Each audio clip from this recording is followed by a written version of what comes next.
At any point, my story could have very easily gone the other way and not been a success. It's going to make waves, but I think we're doing it for the best. Obviously, we're shaking it up a bit, which is I quite enjoy that. If you do something wrong, something's life could be at risk. If you don't pay attention, something could die. Hello there and welcome back to the NatWest Business Show. I'm your host, Angellica Bell, and we have reached the final episode of Season 3, in which we've been talking to a whole host of inspiring business owners detailing how they've turned adversity into action. And joining us this week is Charlotte Ashley, who found her calling at the age of 23 when she bumped into her future husband. She's now successfully running her farm while shining a light on the goings-on of everyday farm life and the challenges that it brings. So please welcome Charlotte. Hello, how are you? I'm good, thank you. Thank you for asking. How are you? I'm wonderful, wonderful. A fish out of water, but wonderful. No, you're at home here. Your story is incredible. But before we talk about that journey, we ask every guest to tell us a business confession, something that you might have learnt the hard way, had a challenge to overcome, or a business blunder, okay, but it propelled you on the road to success. So what is your confession? It was all an accident. I think at any point, my story could have very easily gone the other way and not been a success. And I think that's what people have got to realise when they look at you and think, oh, you're successful.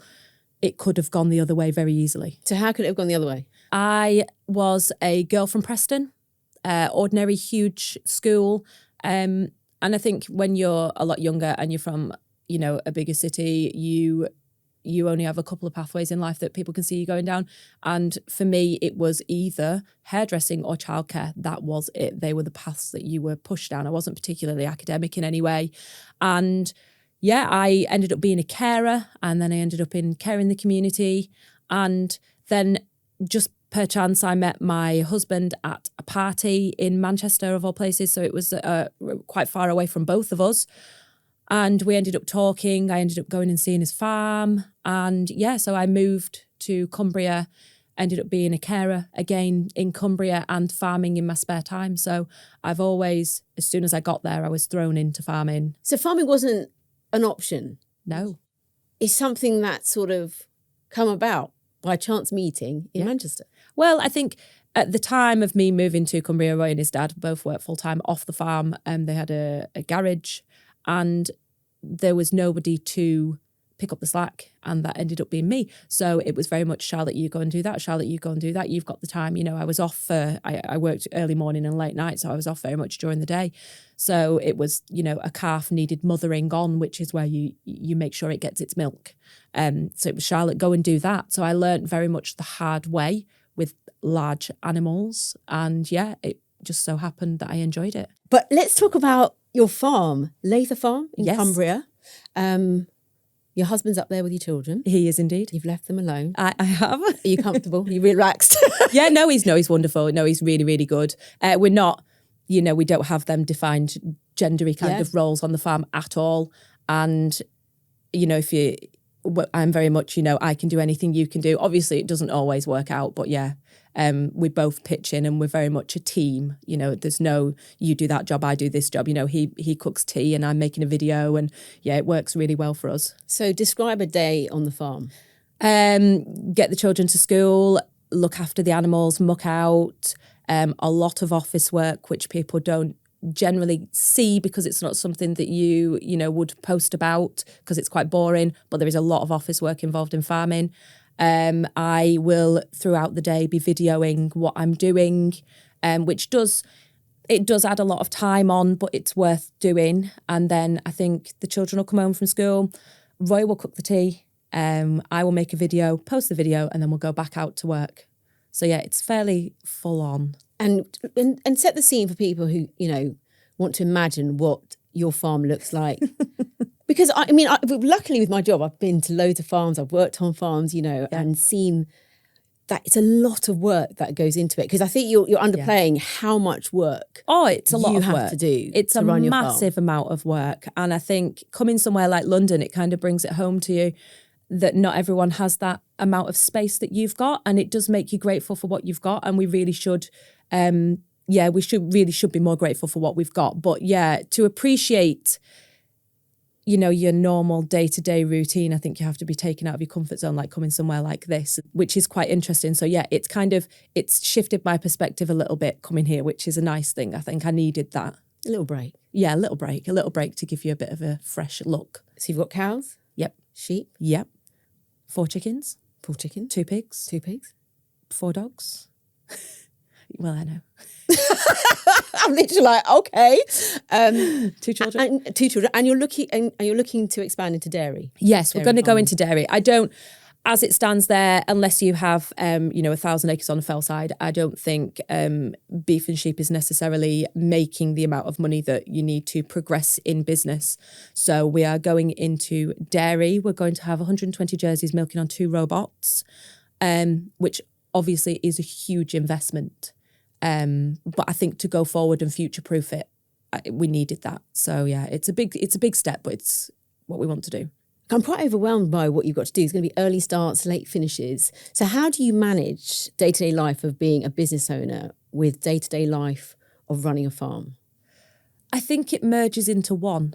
Probably not the healthiest thing, if I'm honest. Looking from other people's perspectives, there is no work-life balance. It's all work because it's all your life. I think farming it's a bit cliche, but it very much is a lifestyle. It's not just a job. You can't leave it and go home. It's not possible. You are on call 24/7, no matter what's happening. It doesn't matter if you've got a wedding, a funeral. It doesn't matter. Farming comes first because you're caring for animals and their welfare is paramount above everything else. Whether that be Christmas Day, birthdays, it doesn't matter. So yeah, I think that's always worth considering when looking at going into farming, which a lot of people see the romanticised kind of view of it and don't realise the work that goes in. But you're managing it? Yes. We are a team, as I've said, and I think between me and Roy, we are managing it, yeah. He's wonderful. He does really, really well. Far more business-minded than I am, but a lot less vocal. It's all balance, isn't it? It is. And do you employ people on the farm? No, that's why we are putting robots in, mostly so we don't have to employ anybody. So there is just us. With previous businesses, we have employed people, and although they were really successful, it was hard work at times. And I think just cutting out any employment whatsoever, apart from just me and Roy, is the way forward. Well, we know this economic climate is putting a lot of pressure on farmers, and they are looking to diversify and look for more sustainable methods to produce and to just stay afloat, really. And is that what you're doing, the approach you're taking? I think we are looking to very much fine-tune what we've got. We aren't a huge farm. We haven't got a lot of land compared to other people. And in order to survive, like business-wise, we need to very much fine-tune what we're doing and make the best use of the land that we have and use it more appropriately. I think you could very much go down just the environmental route and, just plant trees, for instance, which people are paying you to do, or put solar panels up, but it isn't the best use of the land. And I think everything has a place when you look at things like that. And any kind of change involves an awful lot of investment. Like the robots that we're putting in, they cost the same as somebody's house, like for one of them. And in order to survive business-wise, we need to just refine what we're doing and very much streamline it. So putting the robots in means that we cut out, obviously, employing anybody. From a land perspective, the cow's feet are lighter on the land. They're going to be on a grazing system, so it's better for it's better for the fields themselves. We are also going into environmental schemes, but you have to remember if the business doesn't pay and it doesn't make money, we won't be able to do any of this. So it's a really fine line to get that balance between what the public wants you to do and see you doing and what's actually making money and good business decisions. And yeah, it's a bit of a battle, I think, in the middle. So why are you getting advice then to do this? A lot of research. Yeah. And we're not afraid to ask for advice. There's a lot of government websites, things like that, and they are offering advice, not necessarily helping you with the finances as much. But yeah, I think being willing to take advice is definitely a good business decision, and it's a smart thing to remember to do, because a lot of people, they just want to be going it alone and, I'll do it my way, which is very much what farming used to be. It was just what they'd always done before. And I think learning to change and accept new ideas is something that has hit farming a lot. I mean, I think the average age of farmers in the UK is late 50s, and making any change, especially to a breed of people that have always done things very traditionally, is going to make waves. But I think we're doing it for the best, and obviously we're shaking it up a bit, which is I quite enjoy that. And also there's different variables affecting farming now than before, whether it's the environment, sustainability, how you're using meat, how you're feeding animals, how you're looking after them. All these things have costs if you're going to change as well. Yeah. So you have to take that into account. I think, for instance, your feed, fertiliser and your fuel, they've all gone up threefold. They're coming down again now, but it has been a really tough time for farmers. And I know people that have gone out of business because even just interest rates have knocked them so much that they can't carry on, because obviously any amount of infrastructure that you're putting on a farm is so costly. There is a lot of borrowing involved, and that's only natural. So, it's any little change in something like that can really impact people's businesses. Should we take a break? I'm going to give you a little bit of a break. Are you going to give me a break? Okay. Yeah, is that right? Well, not too much. This section is called Trending Takes, which we pose a statement to you, which has been sort of inspired by conversation on the internet. And all you need to do is tell me if you agree or disagree. Okay. The team has been busy. They're like little, I was going to say beavers, but you haven't got any of those on your farm. No, they are rewilding beavers though. I know. Yeah, it's wonderful. Okay. Trending take number 1. Farming is a business steeped in tradition and should stay that way. No. I know you touched on this. Yeah, no. Expand. I'm allowed to expand. Thank you. Oh, good. I was hoping I was. I was thinking it was going to be a yes, no with no context. No, I did say you can have a little breather, but I knew you wanted to chat. No, I disagree entirely. I think farming needs to shape up and move with the modern world. I think we have a responsibility very much to deliver what the public wants to see, but also make it a profitable business which looks after the welfare of your animals. And, you are very much a steward of the countryside as well, so you've got to look after it that way. I think it's not a black and white thing, but I think there's several very important factors in, and we've got to make them all work and work together. Otherwise, you're just going to be fighting with people. I think we're going to go very, very much more environmental. It has to be that way, and that is what people want to see. It's what the government wants to do, and I think to fight against that would be very, very unwise. But also, when you're remembering that, you've got to make it pay, which is the fine balance, I think. Okay, here's another trending take for you. There is not enough competition in farming. No, you could come at that from several angles though, couldn't you, I suppose? No, I think I'm not a fan of competition if I think of it on more of a local kind of level. I think it breeds a bit of ill feeling. I think on a national level, the supply chain, that's a massive conversation, is completely broken. And I think the competition isn't healthy. I don't think it's fair either. But that's another very long conversation. I think the rural and town or city that we're in, the divide between people knowing where their food comes from it's growing. It's not getting smaller, it's growing. And that is something that we also need to challenge. But yeah, no, I don't think competition, to some degree, it is healthy, but I don't think it's healthy, to be honest, no. Okay, trending take number 3. Luck is an underplayed element of business success. Yes, I am very lucky. I have landed on my feet. Don't get me wrong, I am making the most of it, and I'm not dimming any of what we have done as a couple. I'm not saying that it's worthless or anything, but I think we're very lucky. We have been very lucky, and I hope we continue to be very lucky. That wraps up this section. Thank you so much. And listen, if you're watching this on YouTube, we would love to hear your thoughts, because there's been some interesting points mentioned. So drop them in the comments section below. But one thing that you have diversified into is social media. You have an incredible following on TikTok. I've literally been mesmerised by watching some of the things you put on there. And it's allowed your audience to go through this journey with you. You talked about accidents at the start. Was that an accident, how you fell into TikTok? What was it that made you think, right, I'm going to put this on there and it's going to be interesting and I'm going to have all these followers? Now, I'm from Preston originally. I'm not from a farming background. I'm from a city. I went to a huge school. And I realised that we're not mainstream. No one knows what we use. No one knows what we do. I think we are very guilty of surrounding ourselves with our little bubble. And we live very much in a goldfish bowl. And it's a nice farming community. But also, without venturing outside your bubble, you don't realise that people don't often get a look in. And that is very much spurred me on to post more educational content. Because you have got a very honest and uncensored view of farming, especially in education as well, because you just say, this is what it is, you know, and I'm here and I'm doing it. So, you know, these are the facts.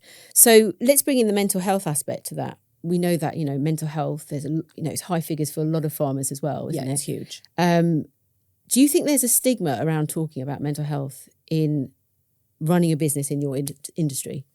In running a business in general, definitely 100%. I think in order to run a business, and I mean that in the London sense of I'm wearing a suit, I'm power dressing, I'm strong, you don't mess with me, to admit a weakness is just unheard of. And I think people will struggle silently just so people don't see them as any weaker than what, you know what I mean? You very much, it's a bit like social media. You put this front out there of this is me, this is what I want you to see, and this is how successful I want to be. And I think by admitting that you don't always feel all right, it's admitting a weakness and then people will see you slightly lesser. But I think in farming, it's huge. It's huge. It's a male-dominated industry. I've never found an issue with being a female, but I know that it is very, very heavily weighted towards men. And for that reason that, you know, they are the provider, they're stronger. And 9 times out of 10, they don't have anybody to turn to because it's quite an isolated industry as well. You're often on a tractor on your own, you're working in the fields on your own, you're looking after animals on your own. And it's also a high stress environment. If you do something wrong, something's life could be at risk. You know, if you don't pay attention, something could die. It's a bit like being a nurse. Do you know what I mean? You can't take your eye off the ball. There's quite a lot of responsibility there.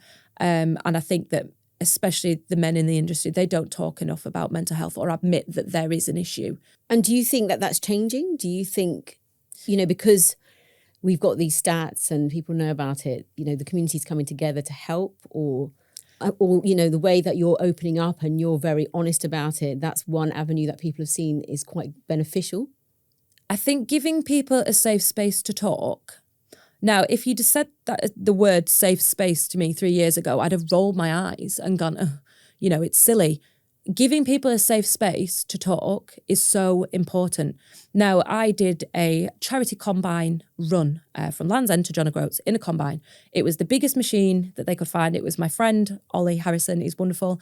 And he does a lot for mental health issues, highlighting all sorts of things. He's absolutely wonderful. Anyway, he'd raised a lot of money, and it wasn't so much about the money. It was more about the awareness and the stigma surrounding it. And after I'd done, I went for a little stint on his combine and obviously posted it on all my social media channels as, you know, everyone support this, everyone pay attention. It wasn't so much give money, it was more pay attention. It's okay not to be okay, you know. And he does this thing where he says, answer as a percent. So if I say to you, how are you? Which I did this morning, you said, I'm great, thanks. How are you as a percent? That's a good question. Well, you're thinking about it. How are you as a percent?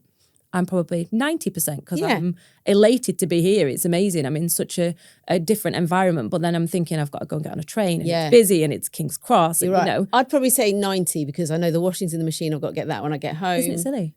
I forgot to get the dinner last night, but I was working on Martin Lewis. And you're right. So it's weighing it up. It's adding, it's sort of scaling it. Yeah. And looking at the percentage that's not. Why am I not saying I'm 100%? Exactly.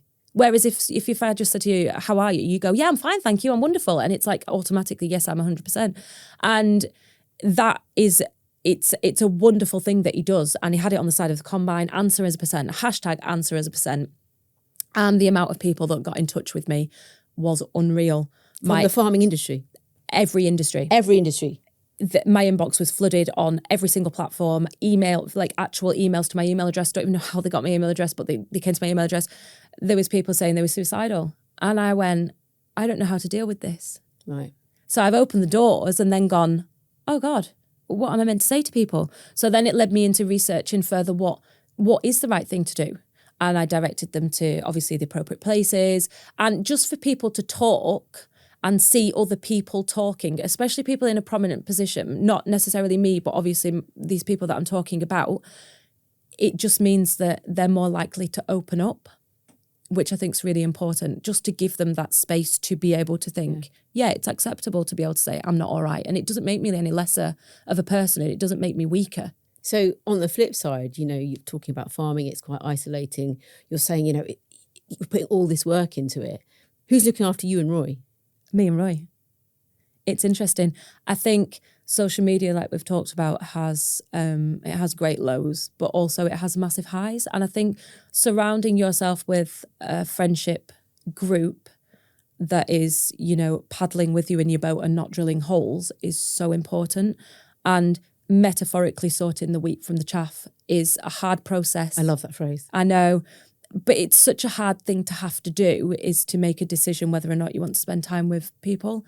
And it's one that people don't often talk about. And I think surrounding yourself with people who are cheering for you and are happy when you do succeed is a really important thing to do. And we have some very recent good friends and some very old good friends. And, you know, we have a really good circle that we can rely on.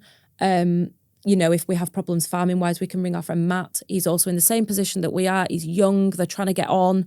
And, you know, we know so much about each other, and it's just a nice place to be able to go and say, you know, we're struggling with money. It's not a bad thing to say we're struggling with money. It is such a natural thing to say, and yet no one says it.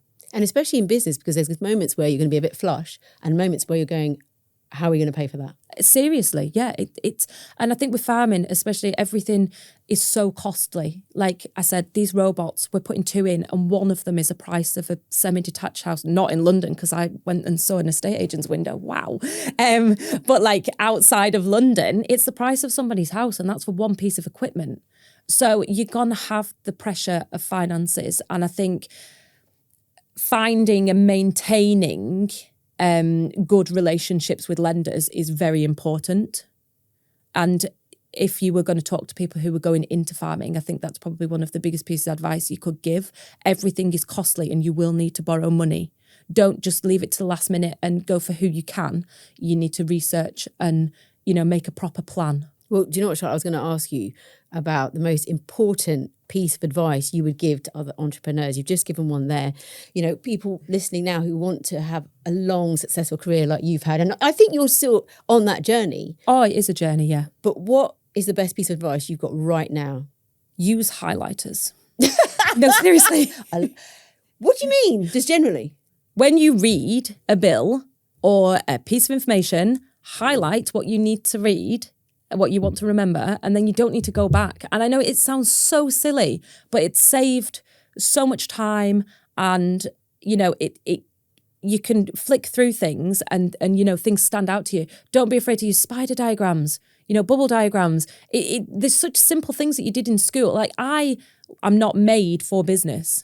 I am really not. If you saw the state of my personal finances, I am not made for business. It's not in me to be like that. So I think you've got to utilize tools to make it easier for you.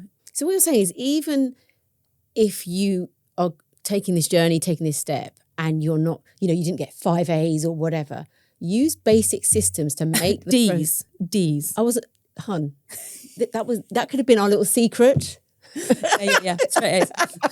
I failed at school. I didn't do very well. I got kicked out of college because I didn't concentrate.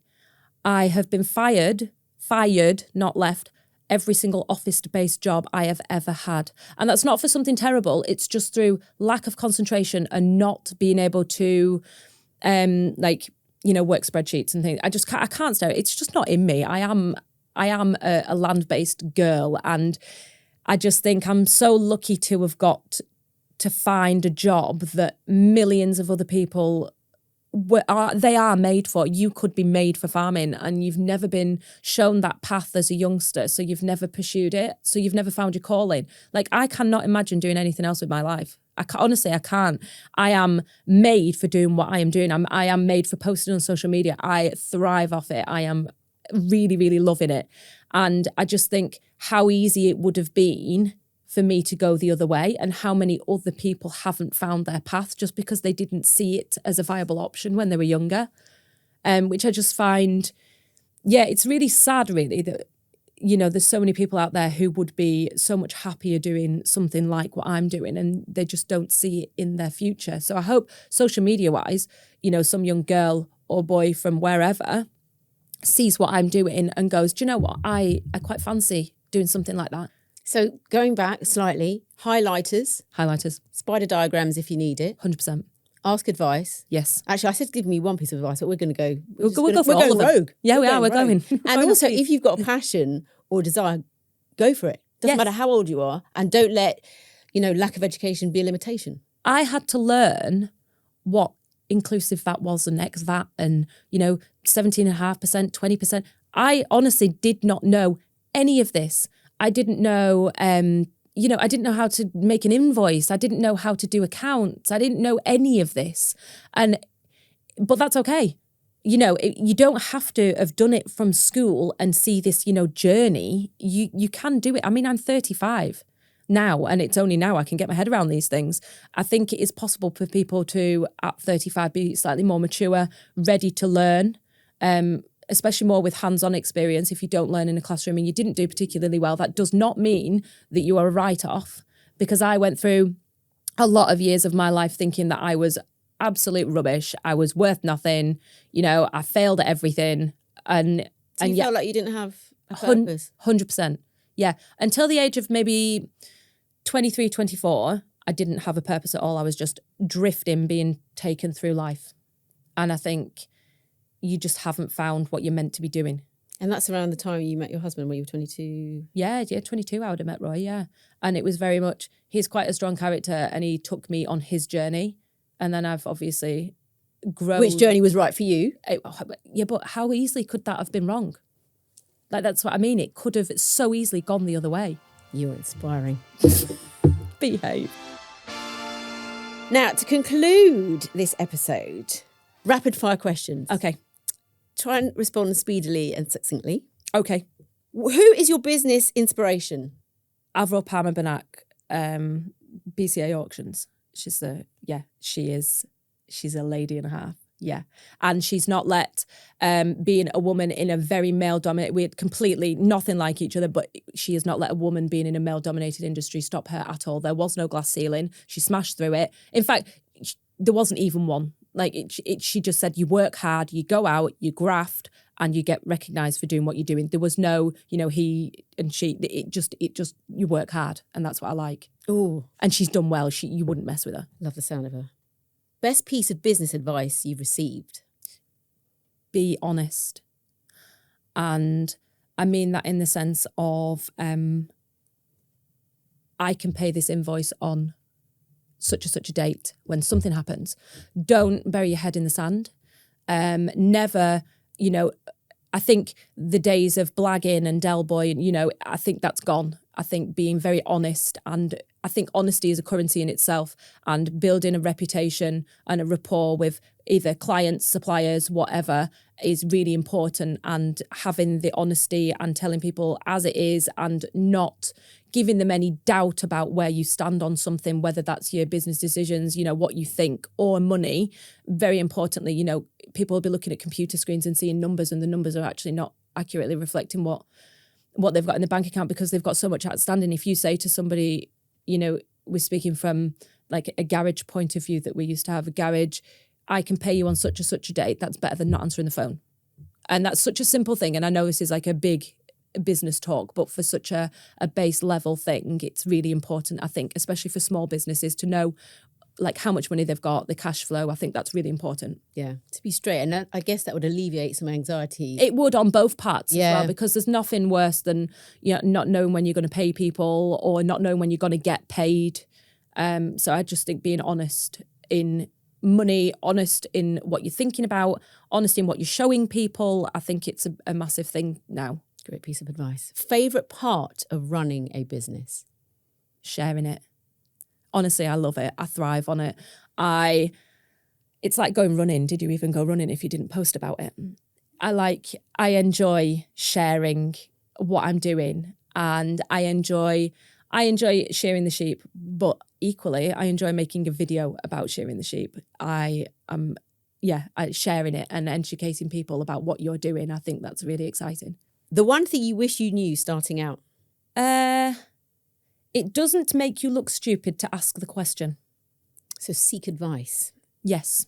One thing you want people to take away from this episode? So no matter where you come from or what you're doing, if you fancy doing something, don't let anything stop you. Just go and, push yourself forward, because nobody is going to speak for you. No one's going to say, oh, I think you'd be a really good hedge fund manager. You know what I mean? They're not going to. So you need to go and push yourself forward and do it yourself. It's almost like following your dreams. Oh, 100%. But like on a real level, no one's going to speak for you. So you need to speak for yourself. Charlotte, your confession was that this is all a fluke. Do you forgive yourself, regret it, or wish to forget it? I think instantly I wanted to forget it, but actually, looking objectively, it's made me a better person, a more humble person, and it's given me more of an insight into who I'm trying to reach with my message. So yeah, I'm definitely there for it. I forgive myself. Charlotte, I'm glad you've forgiven yourself. Otherwise, you wouldn't be here. And thank you so much for telling us your story. I'm excited to see what the future holds. And I will be looking at you avidly on YouTube and TikTok. Now, if you're a business that would like to be featured on the NatWest Business Show, tag yourself in the comments. And if you've been inspired by any of this season's guests, take a little look at the NatWest website for info and tools to help you on your journey. Thanks for listening.